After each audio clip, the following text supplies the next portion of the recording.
Chers amis de l'association Air Bonheur, voilà notre troisième vidéo dans ce cursus de formation que nous faisons ensemble.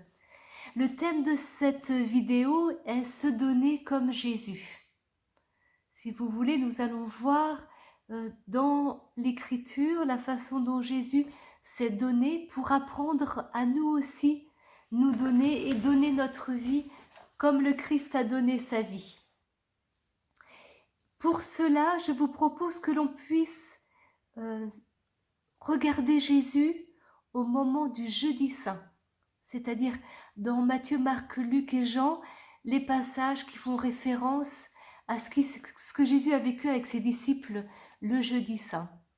Parce que si vous voulez, c'est le jeudi saint que s'instaure le don de sa vie, où Jésus se donne, où Jésus institue l'Eucharistie, où Jésus, par des signes et par des paroles, livre à ses disciples le don de ce message essentiel et sans parabole et où il parle ouvertement du fait qu'il va donner sa vie, qu'il va souffrir, qu'on va le livrer et qu'il prie aussi pour que ses disciples soient protégés de la tentation. Vous voyez, tout est instauré, tout est mis en place le jeudi saint et après il va à Gethsémani où là il souffre psychologiquement et il entre dans la passion. Et il va mourir sur la croix pour ressusciter le troisième jour. Vous voyez ? Donc, c'est important, c'est ce lieu, c'est le lieu, même si dans toute la vie de Jésus, on peut voir beaucoup de choses sur le don, c'est le lieu où on peut observer le plus le don de Jésus. Et donc, cela nous enseigne en tant que chrétiens, si nous marchons à la suite du Christ, si nous devenons disciples, et ça les disciples l'ont très bien compris, on le voit dans les Actes des Apôtres, la référence à la passion du Christ, au don de sa vie, voilà, comment nous sommes invités à nous donner. Et c'est important pour nous en tant que disciples parce que le don va être cette qualité du cœur, cette attitude du cœur dans la mission. Si notre cœur n'est pas donné, ça ne sert à rien. En fait, tout ce que l'on va faire ne portera pas de fruits et n'a pas de sens. Il faut que notre cœur soit donné de la façon que Dieu attend de nous. Voilà. Donc quand on regarde Jésus, le jeudi saint, on voit qu'il pose des gestes, qu'il donne des paroles importantes à ses disciples. On va passer un peu rapidement, vous pourrez aller relire tranquillement ce passage. On les a relus, revécus pendant la semaine sainte. Mais on voit Jésus qui lave les pieds de ses disciples. Et voilà, c'est un geste très important où il explique que on est responsable en fait en étant serviteur. C'est vraiment être serviteur de tous et que lui, il a vécu, il était maître et seigneur en étant serviteur de tous. Et il va aller jusqu'à s'abaisser à partager toutes les souffrances des hommes et se faire le serviteur du serviteur du serviteur à descendre ce qu'on appelle en théologie la kénose, à s'abaisser, s'abaisser, s'abaisser. Et là on parle aussi de l'humilité de Dieu, à s'abaisser pour rejoindre l'homme le plus fragile, pour être encore dessous et élevé, les personnes qui sont les plus en difficulté, les plus souffrantes, et qu'aucune souffrance ne puisse être vécue et partagée par lui. Donc voilà, Jésus lave les pieds de ses disciples, il se fait serviteur, il partage le repas avec eux, et pendant le repas, il institue l'Eucharistie.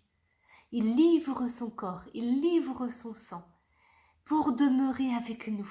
Il sait qu'il va mourir et ressusciter et partir. Et il le vit pour demeurer avec nous. Et en même temps qu'il institue l'Eucharistie, il institue le ministère sacerdotal. Il dit à ses disciples, faites ceci en mémoire de moi. Et on a revécu tout ça, le jeudi saint, pendant la semaine sainte. Mais c'est beau, c'est fort, et c'est dans cette dynamique du don. Voilà. Et puis après, voilà, il y a ces échanges. Il y a dans Saint Jean le testament de Jésus, qu'on peut aller relire, les chapitres 15, 16, 17, qui sont magnifiques, la prière sacerdotale de Jésus, où son cœur est livré, où tout est donné. Et puis après, Jésus va à Gethsémani, il est éprouvé. Ce que l'on voit, du coup, si vous voulez, de ce qui nous est enseigné de la part de Jésus sur la façon dont il se donne, c'est un don total, désintéressé, unique. Donc il y a plusieurs points. Jésus se donne parce qu'il est obéissant à son Père. C'est ce que lui demande son Père et c'est sa mission. Donc voilà, je ne vais pas rentrer dans le détail, mais si je vous lis quand même un passage du catéchisme de l'Église catholique, au paragraphe 532, la soumission de Jésus à sa mère et à son Père légal accomplit parfaitement le 4e commandement. Elle est l'image temporelle de son obéissance filiale à son Père céleste. La soumission de tous les jours de Jésus à Joseph et à Marie annonçait et anticipait la soumission du jeudi saint. Non pas ma volonté, mais ta volonté. L'obéissance du Christ dans le quotidien de la vie cachée inaugurait déjà l'œuvre de rétablissement de ce que l'obéissance d'Adam avait détruit. Ce qui est important pour nous là de comprendre, c'est le catéchisme de l'Église catholique, paragraphe 532, mais je vous l'écrirai sur la fiche. Ce qui est important pour nous de comprendre, c'est que la première chose, c'est que Jésus obéit à son Père quand il se donne. Et que nous sommes de la même façon invités à rentrer dans une obéissance à Dieu, et on en reparlera tout à l'heure. Mais quelle est l'attitude de mon cœur dans cette obéissance? Parce que c'est la seule façon, en fait, de voir notre vie porter du fruit, où le don de Jésus, voyez, le don de sa vie sur la croix, lui a permis d'entrer dans la résurrection et de sauver tous les hommes, de nous faire passer de la mort à la vie. Et c'est hyper important pour nous de comprendre que la fécondité spirituelle de nos vies, de ce que l'on fait pour Dieu, n'aura de sens que si notre cœur est donné et livré à Dieu. Voilà. Ce don, Jésus le vit en étant parfaitement libre. Je vous donnerai quelques références que vous pourrez lire par vous-même dans le catéchisme de l'Église catholique, mais de comprendre que Jésus est totalement libre et c'est une offrande, en fait, le don de soi, s'il n'est pas libre, c'est pareil, il n'est pas fécond. C'est-à-dire que c'est un choix que l'on fait en obéissance, mais c'est un vrai choix. On s'approprie vraiment, on choisit de donner sa vie. Et en fait, Jésus, à la scène, il manifeste ce don qu'il va faire sur la croix. Il anticipe déjà l'offrande de sa vie. Il le fait en étant serviteur, donc dans cette humilité de Dieu. Et il se fait serviteur en plus de ceux qui vont l'abandonner, de ceux qui vont le trahir, de celui qui va le livrer. Il lave les pieds de Judas, il lave les pieds de Pierre. Il n'y a que Jean, des disciples, il n'y a que Jean qui sera à la croix. Tous les autres vont avoir peur et partir. Donc vous voyez, cette attitude de cœur dans la gratuité du don de Dieu. Quand Jésus lave les pieds, se fait serviteur de ses disciples, il sait le fond du cœur de ses disciples, il sait que ça va être compliqué. Il le comprend, il y a un tel mystère qui est vécu, c'est compliqué pour les disciples d'intégrer vraiment ce qui se passe. Mais vous voyez que c'est quand même un don gratuit. Et quand il institue l'Eucharistie, il se donne tout entier, il se livre. Il se donne tout entier en nourriture pour demeurer avec nous, pour prendre soin de son Église. Il choisit de poser ce geste pour rester avec nous. On voit aussi que voilà, dans son don, il y a la dimension de la souffrance, qu'il partage toutes les souffrances humaines possibles. Et puis voilà, il demeure dans les promesses de Dieu sur sa vie. Dans ce don, il sait que c'est son heure, il sait que c'est le temps de Dieu et qu'il entre vraiment dans les promesses de Dieu pour sa vie. Donc vous voyez, dans l'Évangile, on a principalement ce passage-là qui nous montre la qualité du don de Dieu, du don de Jésus. On a aussi d'autres passages que vous connaissez bien, d'autres paraboles, comme le Fils prodigue, où on voit le cœur du Père et Dieu vis-à-vis de nous et qui donne tout, qui donne l'héritage et puis qui redonne quand son Fils revient et qui est là pour nous accueillir. On a aussi la parabole du bon samaritain qui prend soin. Voilà, on a plein de lieux qui nous enseignent un peu ce don de nous-mêmes. Et vous le vivez déjà dans la mission parce que vous êtes investis dans l'association. Chacun a un rôle qui lui est confié, une mission qui lui est confiée. Donc, vous êtes dans cette dynamique du don. Et donc, du coup, c'est important pour bien le vivre, pour y intégrer vraiment la dimension spirituelle, de comprendre cette qualité du don-là.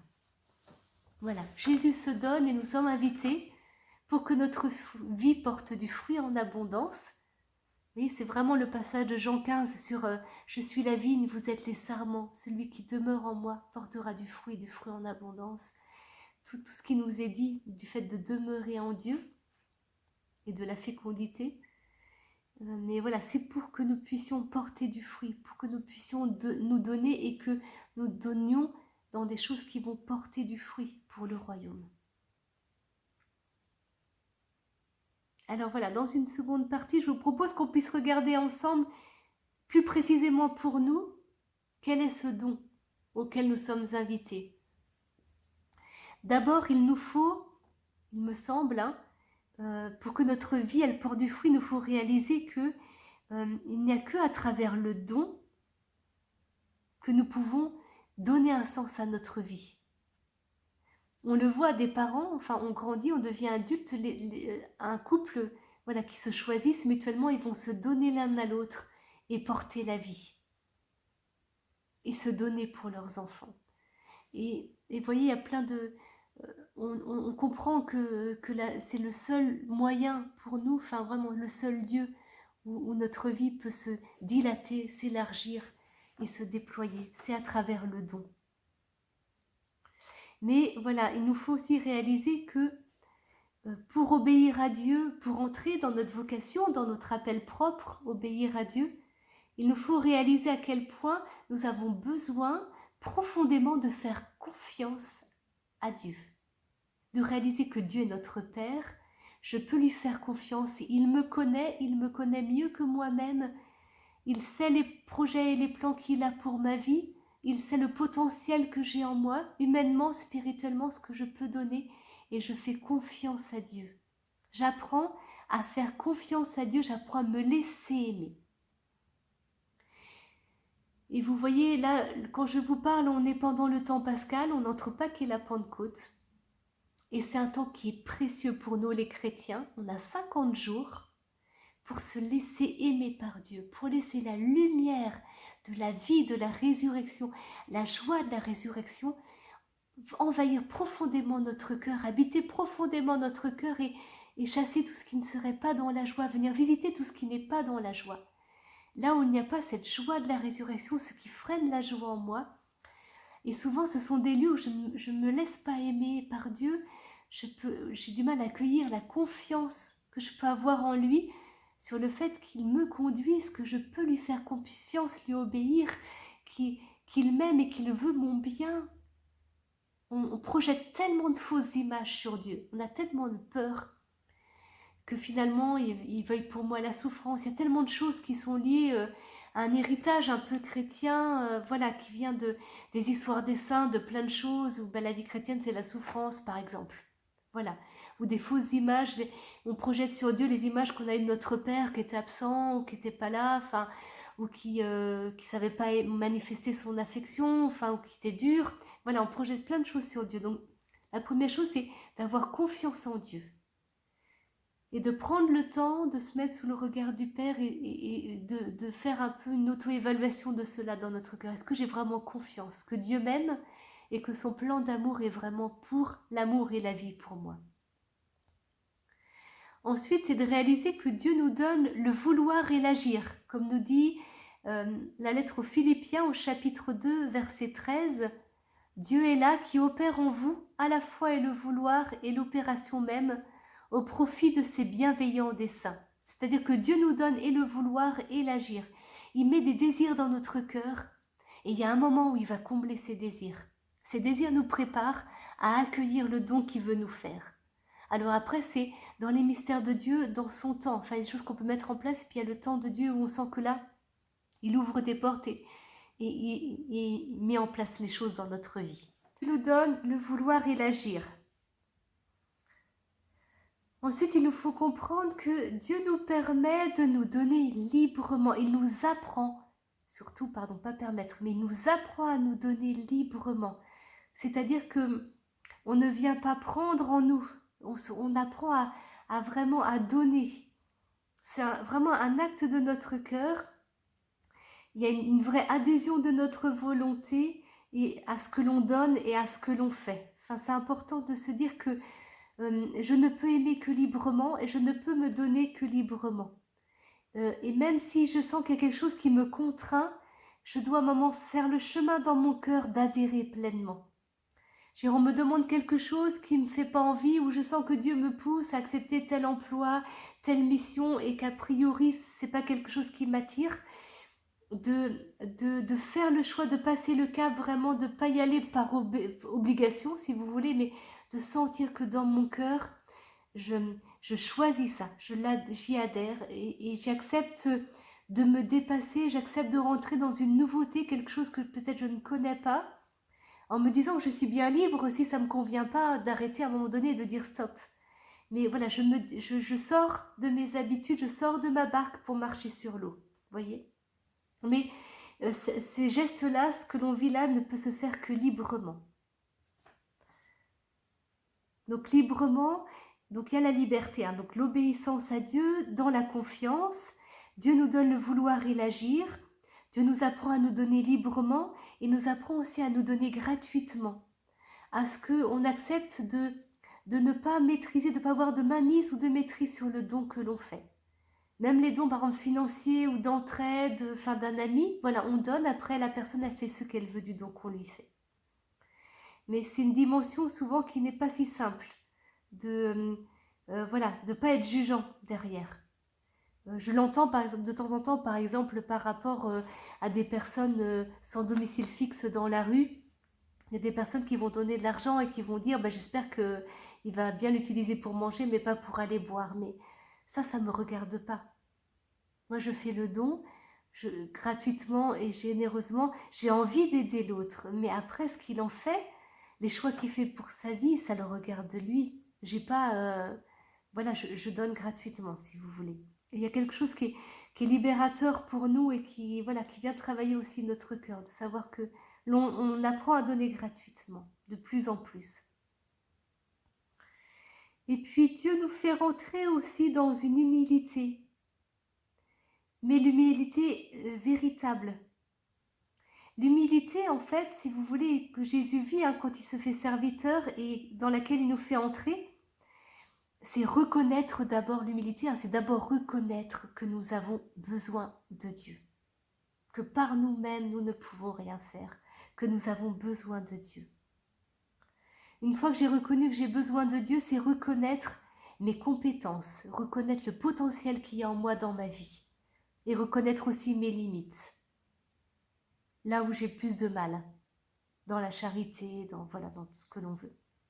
Mais l'humilité, et ça Sainte Thérèse d'Avila le disait vraiment à ses sœurs, mais l'humilité c'est être en vérité par rapport à soi-même. Donc ce n'est pas être petit, s'écraser, s'abaisser, se réduire si vous voulez, parler de soi de façon négative, non. C'est être en vérité aussi avec tout le potentiel, toutes les capacités que j'ai dans ma vie et que je suis appelée à donner et à donner le meilleur de moi-même dans toutes ces capacités. Et que si on m'appelle, qu'on les reconnaît, souvent c'est les autres qui nous montrent quels sont le potentiel, les capacités qui sont en nous. C'est le regard des autres qui nous dit mais oui, toi tu fais ça super bien, nous on se rend même pas compte. Mais pas toujours en fait, hein. Mais c'est important pour nous de dire mais là j'ai à donner, et être humble c'est se donner. C'est se donner dans ce que l'on peut faire. Voilà. C'était les choses un peu, si vous voulez, dans la gratuité, l'humilité, la liberté. Et puis aussi, je voudrais juste finir par un dernier point sur le don. C'est se donner, c'est aussi accepter les moments de nos vies que nous traversons et qui sont comme des morts, des épreuves. Tous ces lieux d'échecs, de difficultés, d'épreuves dans nos vies, naturellement, humainement, on va avoir tendance à se replier, à se refermer. Mais si on reste un peu ouvert en Dieu à ce moment-là, si on laisse une petite place à Dieu à ce moment-là dans nos vies, il nous porte pour nous faire traverser le désert et nous conduire à la résurrection. Et en fait, tout changement profond dans nos vies, de l'ordre de la qualité de nos vies, la qualité de notre charité, la qualité du don de nous-mêmes, tout changement ne peut se faire que par des épreuves. il y a des frustrations, des choses qui nous sont dites, des choses qui nous travaillent et qui nous font grandir. Et donc c'est se donner, c'est aussi ça, c'est aussi accepter ces moments-là dans notre vie et accepter de les traverser, ne pas se figer, mais accepter justement qu'on a besoin de Dieu et de laisser prendre sa place dans nos vies à ce moment-là. Voilà, comme je vous disais, hein, c'est important parce que tout l'évangile nous fait comprendre que ben, voilà, le premier des commandements, c'est s'aimer soi-même pour pouvoir aimer son prochain comme soi-même. Enfin, c'est aimer Dieu, bien sûr, puis s'aimer pour aimer son prochain. Et l'amour, se vit dans un don de soi. Et dans la mission, dans le service des autres, on doit être dans cette qualité de relation humaine les uns avec les autres. On n'est pas là, voilà, on est là d'abord pour se donner, pour rencontrer des personnes et tisser des liens humains de qualité qui vont permettre après à Dieu de passer. Parce que lorsque l'on est dans cette attitude de cœur du don libre, gratuit, si vous voulez, quand on se donne ainsi, on témoigne, on ouvre des portes, on permet dans la relation à quelqu'un qui ne connaît pas Dieu de rencontrer Dieu le Père. Parce que Dieu nous aime comme ça. Dieu nous aime librement, gratuitement. Et Jésus nous aime comme ça. Jésus nous montre pendant le jeudi saint qu'il nous aime librement, gratuitement et qui va jusqu'au bout pour nous. Et à chaque fois qu'on se dépasse pour prendre soin de quelqu'un, à chaque fois qu'on est vraiment là pour lui, qu'on est attentif, qu'on se donne vraiment, on donne notre cœur, nos oreilles, notre temps, ce que l'on est, juste pour prendre du temps pour écouter, pour prendre soin, pour rendre un service, on témoigne de quelque chose, de l'amour de Dieu et Dieu peut, enfin voilà, toucher le cœur de l'autre et l'autre sent la différence.